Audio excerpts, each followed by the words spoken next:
Chers amis, bonjour. Nous sommes le mardi 4 août 2026. Il est presque 9 heures. Quelques news de l'Arménie, de l'Artsakh et de la diaspora arménienne. Nicole Pachinian, qui était proposé par le parti Contrat Civil, a été réélu Premier ministre d'Arménie pour un troisième mandat au terme de la rentrée de la 9e législature de l'Assemblée nationale d'Arménie.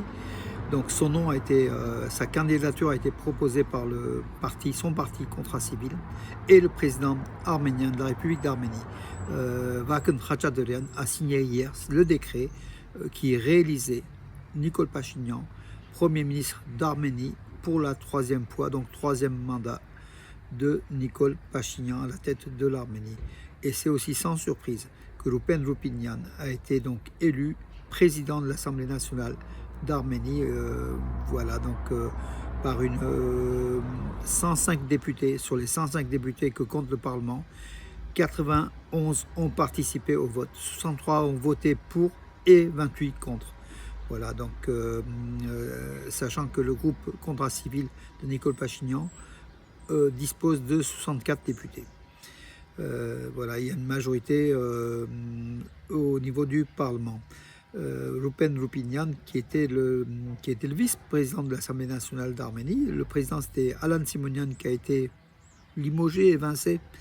Et donc Rupen Rupinian était aussi celui qui suivait des affaires entre l'établissement des relations entre l'Arménie et la Turquie. Donc bien sûr, il a démissionné de cette commission. Il est désormais président du Parlement arménien. Voilà, donc Nicole Pachinian met en place ses hommes, ses structures à la tête du Parlement et du gouvernement arménien. D'ailleurs, je vais vous lire, autre fait, mes amis, 6 Israéliens, des jeunes Israéliens, ultra-orthodoxes sans doute, extrémistes, ont été arrêtés pour avoir profané l'entrée du monastère arménien Saint-Jacques de Jérusalem. Donc ils crachaient dessus, et il y a des vidéos, malheureusement pour eux, une vidéo qui a montré donc leur crachat et puis leur visage. Et ils ont même jeté des pierres en direction d'une habitation parce qu'il y avait une Arménienne du quartier arménien de Jérusalem qui regardait les faits. Et voilà, la vidéo a été bien sûr récupérée par la police israélienne qui est intervenue et ils ont été arrêtés.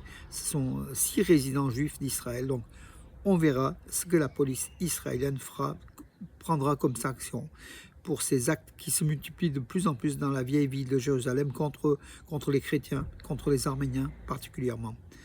Voilà.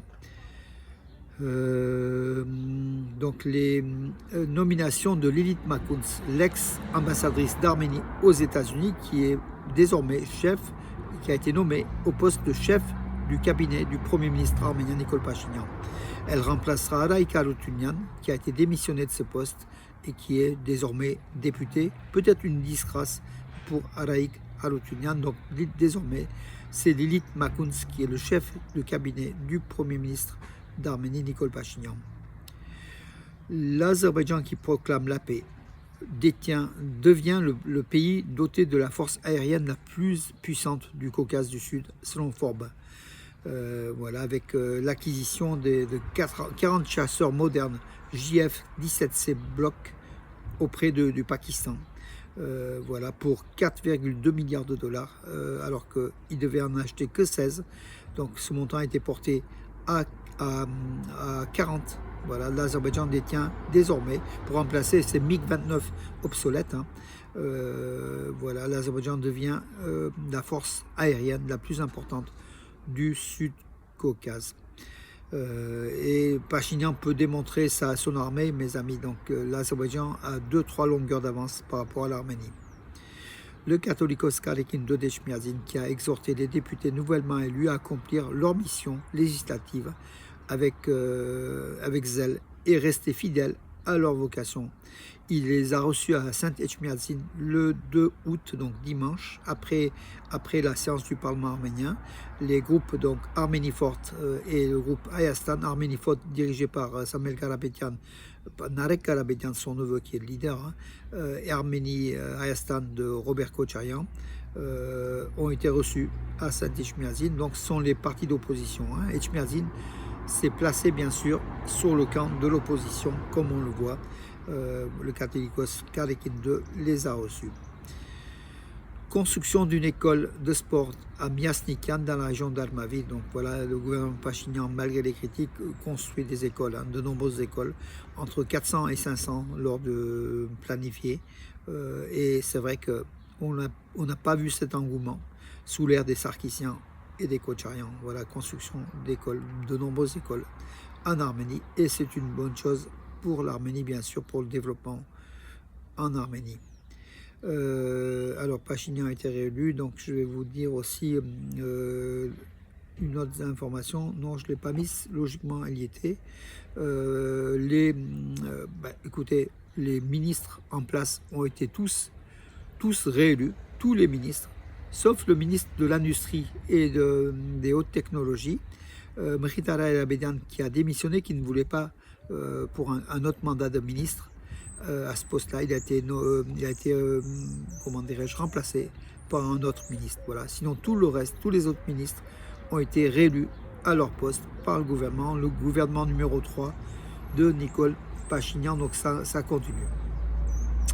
Hier, donc, nous avons eu l'information, découverte d'un ancien site d'habitation sur le site de la cité universitaire, la cité de l'ingénierie, en fait, là où se construit les éléments de haute technologie, des bâtiments de cette cité universitaire et de haute technologie, de l'ingénierie. Les constructeurs sont tombés sur des vestiges archéologiques. Les archéologues d'Arménie ont arrêté les travaux sur cette zone et ont découvert les restes d'une ancienne habitation. Voilà, encore une fois, chaque mètre carré en Arménie est un lieu archéologique, recèle des trésors archéologiques. Et c'est aussi le cas sur cette nouvelle construction de la cité de l'ingénierie en Arménie. La colère de Bakou, à l'encontre de la Corse, après que l'Assemblée corse ait voté à l'unanimité la demande de libération de tous les prisonniers de guerre injustement détenus en République, à Bakou, et puis le retour en République de l'Artsakh de citoyens arméniens de l'Artsakh qui ont été expulsés en septembre 2023. Donc le Bakou réagit bien évidemment. Aram Vartevanian est nommé vice-président du Parlement arménien. Donc voilà, donc vice-président du Parlement arménien. Narek Karapetyan, le chef du parti Arménie Forte, propose au Parlement d'adopter une loi anti-Safarov. Qu'est-ce qu'elle dit, cette loi anti-Safarov? Elle dit que les citoyens azerbaïdjanais ne puissent pas séjourner plus de 10 jours en Arménie, ni posséder des biens immobiliers ou des terrains. Voilà donc une loi qui va faire aussi, enfin qui ne passera sans doute pas bien évidemment, au regard de Pachinian qui est plutôt pro-azéri. Voilà ce qu'il en est. En tout cas, Arménie Forte et le bloc Hayastan Arménie, les deux partis, les deux groupes d'opposition s'affirment comme réellement des groupes d'opposition contre le parti contracivil majoritaire. Un allié de Pachinian défend le salaire de son épouse de 10 000 $. Voilà, donc il s'appelle donc le futur vice-président du nouveau Parlement, affilié au parti contracivil, a insisté lundi 3 août sur le fait que le salaire élevé de son épouse, qui dirige le service postal, donc la Poste arménienne iPost, n'était pas le résultat d'une gestion dépensière ou de la corruption alléguée par les députés de l'opposition. Enfin bon, son épouse Shushan Alexanian gagne 3,6 millions de drams, environ 10 000 $ par mois, en tant que directrice générale de la société publique iPost. Donc l'épouse d'un ministre ou d'un vice-président du Parlement qui puisse être à la tête de iPost, déjà ça peut surprendre mes amis, c'est en Arménie, c'est comme ça. Alors que le salaire mensuel officiel moyen en Arménie est de 320 000 drams. Elle gagne 12 fois plus, voilà, 3,6 millions de drams par mois. Par contre, le vice-président du Parlement, Gojoyan, affirme que ce salaire était le salaire le plus inférieur qu'ait jamais touché une directrice ou un directeur de iPost. À voir, voilà, donc on peut défendre tout et son contraire, mes amis. En tout cas, C'est quand même étonnant que l'épouse d'un personnage de haut niveau de l'État arménien puisse ainsi bénéficier d'une place de directrice de high post. C'est l'Arménie de Pachinian aussi, hein, donc c'est une démocratie qui a ses revers également. Voilà, ce n'est pas une démocratie absolue. Et Pachinian prouve par ses chemins avec ses collègues, ses proches, que la corruption est aujourd'hui aussi présente au sein de son gouvernement. Voilà, mes amis, je ne vais pas devenir un opposant à Pachinian puisque j'étais l'un des premiers à applaudir lorsqu'il est venu au pouvoir en mai 2018. Mais cette dérive démocratique est en cours vers une dérive dictatoriale. Voilà, mes amis, pour aujourd'hui. Je vous donne rendez-vous à demain et je vous souhaite une bonne journée. Bonne journée, mes amis.